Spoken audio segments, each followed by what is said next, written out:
ఇది నా రక్తము వల్లైన కొత్త నిబంధన. మీ కొరకు అనేకుల పాప క్షమాపణ కొరకు చిందించబడింది.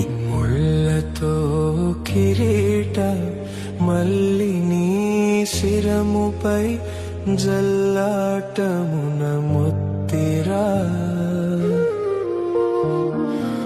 ముళ్ళ పోట్లకు శిరం తల్లడిల్లగ సొమ్మ సిల్లిపోతివ రక్షక. ముళ్ళ పోట్లకు శిరము తల్లడిల్లగ సొమ్మ సిల్లిపోతివ రక్షక.